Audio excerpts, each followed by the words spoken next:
लक्ष्मी की 3 बेटियां थीं। पूर्वी, मेघना और टीना। बिना बाप के बच्चियों को लक्ष्मी ने बहुत प्यार से पाला। उन्हें कोई तकलीफ नहीं होने दी। माँ और बाप दोनों की जिम्मेदारियां बहुत अच्छे से निभाई। पूर्वी सबसे छोटी थी, जो माँ की बहुत लाडली थी। इस वजह से मेघना और टीना उससे बहुत चिढ़ती थी। माँ, ऐसा लगता है मैं और दीदी आपकी बेटी नहीं है। आपकी बेटी तो बस पूर्वी है। आप बस उसी से प्यार करती हैं। ना बेटी, ऐसा कैसे सोच लिया तुमने? तुम तीनों ही मेरी जान हो। पूर्वी अभी छोटी है, इसलिए इसका मुझे ज़्यादा ध्यान रखना पड़ता है। कुछ समय बाद मेघा और टीना के लिए राहुल और समीर का रिश्ता आया। वो दोनों सगे भाई थे। उन्हें वह दोनों बहनें बहुत पसंद आई। लक्ष्मी को घर बैठे इतना अच्छा रिश्ता आया तो वो भला कैसे मना कर देती। उसने रिश्ते के लिए हाँ कर दी। शादी की तैयारियां होने लगी। पूर्वी ने कहा, माँ, मैं दीदी के शादी में सिल्क वाला लहंगा पहनूंगी। माँ, ये तो ऐसे तैयारी कर रही है जैसे हमारी शादी ना होकर इसी की शादी है। वे तैयारी क्यों नहीं करेगी मेघना, क्योंकि उसकी दीदियों की शादी है। वैसे माँ, इसके कपड़ों पे इतना पैसे खर्च करने की क्या ज़रूरत है? मेरी और दीदी की कितनी सारी ड्रेस है, उन्हीं में से कोई एक पहन लेगी। लक्ष्मी सोचने लगी। इन दोनों की शादी होने वाली है, फिर भी इन दोनों के मन में इसके लिए इतनी जलन। वैसे भी मुझे अस्थमा है, अगर किसी दिन मुझे कुछ हो गया तो यही सोचती हूँ पूर्वी का क्या होगा। इसी ख्याल से वह सिहर गई। क्या सोच रही हो माँ? मैं दीदी की पुरानी ड्रेस ही पहन लूंगी। नहीं पूर्वी, तुम पुरानी ड्रेस क्यों पहनोगी? तुम अपनी मनपसंद ड्रेस ही पहनना बेटी। दोनों बहनों की शादी हो गई और वह दोनों ससुराल चली गईं। एक दिन लक्ष्मी बोली, पूर्वी, अब जल्दी तुम्हारी हाथ भी पीले कर दूं। बेटी, अगर कल को मुझे कुछ हो गया तो तुम तो अकेली रह जाओगी। मैं शादी नहीं करूंगी माँ। अगर मेरी शादी हो गई तो आपका ख्याल कौन रखेगा? मैं नहीं करूंगी। मैं हमेशा आपके साथ ही रहूंगी। उसने अपने दोनों बहनों को आते देखा तो वह चौंक गई। अरे दीदी, आप देखो माँ, दीदी आ गई हैं। आपको तो हमारी याद आती ही नहीं है माँ, तो सोचा हम ही आ जाएं आपके पास। वैसे तो आपके पास आपकी लाडली बेटी है ना, तो हमारी क्या ज़रूरत आपको। तुम तो आते ही शुरू हो गई मेघना। ये कुछ पेपर साइन कर दो। कैसे पेपर? माँ, अगर आपको कुछ हो गया तो यह जो प्रॉपर्टी है हम तीनों बहनों में बराबर से बट जाएगी। क्या पता माँ, कल किसी के मन में कपट आ जाए। जब तक पूर्वी की शादी नहीं हो जाती मैं किसी के नाम कुछ भी नहीं करूंगी। जैसे है वैसे ही रहेगा। माँ, आप चिंता क्यों कर रही हो? अभी तो मैं पढ़ रही हूँ ना। दीदी जैसा बोलती है वैसा कर दो। दीदी बड़ी हैं, अगर उनको यह सही लगता है तो ठीक है माँ, कर दो।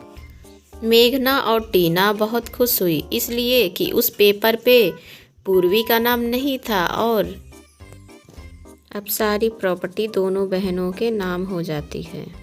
6 महीने बाद। माँ, आपकी तबीयत तो बहुत ख़राब हो रही है। मैंने दीदी को फ़ोन किया था, लेकिन दीदी ने फ़ोन नहीं उठाया। थोड़ी हिम्मत करो माँ, मैं आपको अस्पताल लेकर चलती हूँ। पूर्वी, लगता है मेरा अंतिम समय आ गया है। अगर मुझे कुछ हो जाए तो अपना ध्यान रखना बेटी। मैं तुझे छोड़कर तो जाना नहीं चाहती बेटी, लेकिन मौत के आगे किसी का जोर नहीं चलता है बेटी। पूर्वी बाहर ऑटो लेने गई। जब तक वह ऑटो लेकर आई तब तक उसकी माँ जा चुकी थी। पूर्वी अनाथ हो गई थी। उसकी माँ हमेशा के लिए इस दुनिया से चली गई थी। लक्ष्मी के अंतिम संस्कार तक मेघना और टीना आ चुकी थी।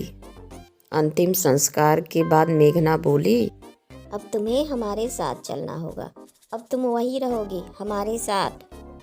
पूर्वी रोते हुए बोली, नहीं दीदी, मैं अब इस घर को छोड़कर कैसे जा सकती हूँ? इस घर में तो मेरी माँ की आत्मा बसती है। मैं कहीं नहीं जाऊंगी। मैं यहीं रहूंगी अपनी माँ की यादों के साथ।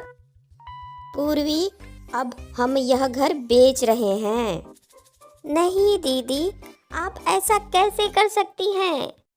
आप हमारे घर को नहीं बेच सकती। इस घर से हमारी यादें जुड़ी हैं। इस घर में हमने माँ और पिताजी के साथ अपने बचपन गुजारा है। मैं यह घर हरगिज नहीं बेचने दूंगी।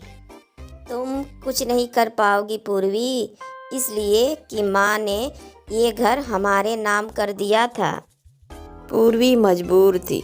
वह कुछ नहीं कर पाई और मजबूरी की वजह से वह अपने बहनों के घर चली गई।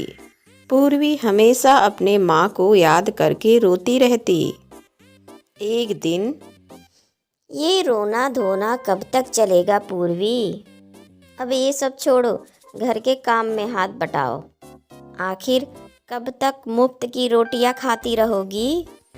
दीदी, मुफ्त की रोटियां मतलब यही कि अब घर के सारे काम तुम्हें करने पड़ेंगे। हाँ पूर्वी, उठो और घर में झाड़ू पोछा कर लो। रसोई में बर्तन भी पड़े हैं और कपड़े, वे शाम तक आराम से धो लेना। बहुत सारे हैं ना, इसलिए पहले रसोई में जाके चाय नाश्ता बना लो। पूर्वी समझ गई कि उसकी बहनें इस घर में उसे नौकरानी बनाकर लाई हैं। अगर दीदी की बात नहीं मानी तो वो मुझे इस घर से निकाल देंगी। फिर मैं कहाँ जाऊंगी? इसलिए मुझे उनकी सारी बातें माननी पड़ेगी। अब पूर्वी उनके घर का सारा काम करती। रात में जितना समय मिलता तब पढ़ाई करती। एक दिन राहुल और समीर की घर में एक छोटी सी बिजनेस पार्टी थी, जिसमें उसका स्टाफ और कुछ यार दोस्त थे। सारे काम की जिम्मेदारी पूर्वी को सौंपी गई। पार्टी शुरू हो गई थी। पूर्वी ने सारा इंतजाम अच्छे से किया।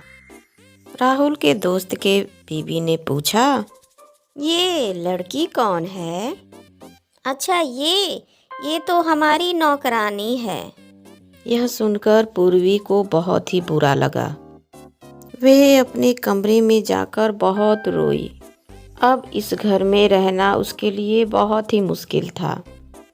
इसलिए वह किसी को बिना बताए घर से चली गई। उसे कहीं ठिकाना नहीं मिला, इसलिए वह फुटपाथ पर भीख मांगती रही और अपनी पढ़ाई करती रही। समय बीतता रहा और उसकी मेहनत एक दिन रंग लाई। उसने एसएससी की परीक्षा पास कर ली। उसके बाद भीख मांगकर पढ़ाई करने वाली गरीब बेटी इनकम टैक्स ऑफिसर बन गई। कुछ दिन बाद, हाय, हम लुट गए, बर्बाद हो गए।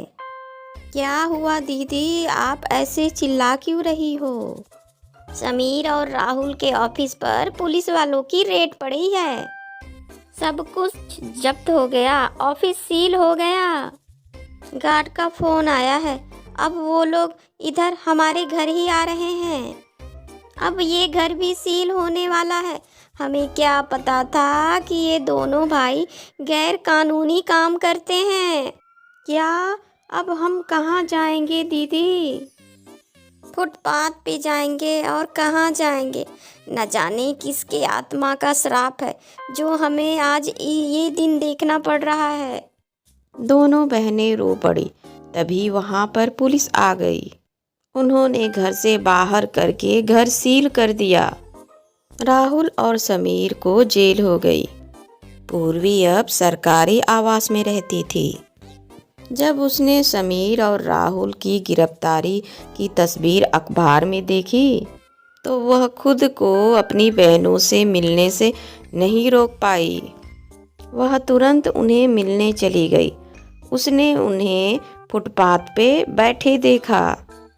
दीदी, आप दोनों यहाँ? ये सब कैसे हो गया?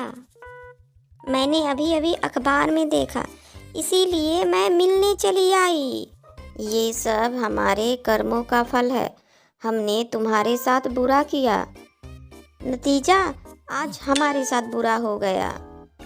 हमें हमारे कर्मों की सजा मिल गई। हमें माफ़ कर दो। ऐसा मत बोलो दीदी, आप दोनों तो मेरी माँ के समान हो। आप दोनों मेरे साथ मेरे घर पे चलो, मैं उन दोनों के जमानत के लिए कुछ करती हूँ। तुम्हारे घर? हाँ दीदी, मेरे घर। अब मैं गरीब नहीं रह गई। मैं अपनी पढ़ाई पूरी करके इनकम टैक्स ऑफिसर बन गई हूँ। खुशी के मारे दोनों बहनों ने उसे गले लगा लिया। पूर्वी ने राहुल और समीर की जमानत करा दी। उन दोनों ने कसम खाई कि अब वह हमेशा ईमानदारी से काम करेंगे। अब दोनों अमीर बहनें अपने गरीब बहन के बड़प्पन के सामने झुक गई, क्योंकि वह आज उनसे ज़्यादा अमीर थी। तो दोस्तों, आज की कहानी आप लोगों को कैसी लगी ज़रूर बताइएगा कमेंट में। फिर मिलते हैं नेक्स्ट वीडियो में, तब तक के लिए बाय। और मेरे चैनल को लाइक, सब्सक्राइब, शेयर ज़रूर करिएगा।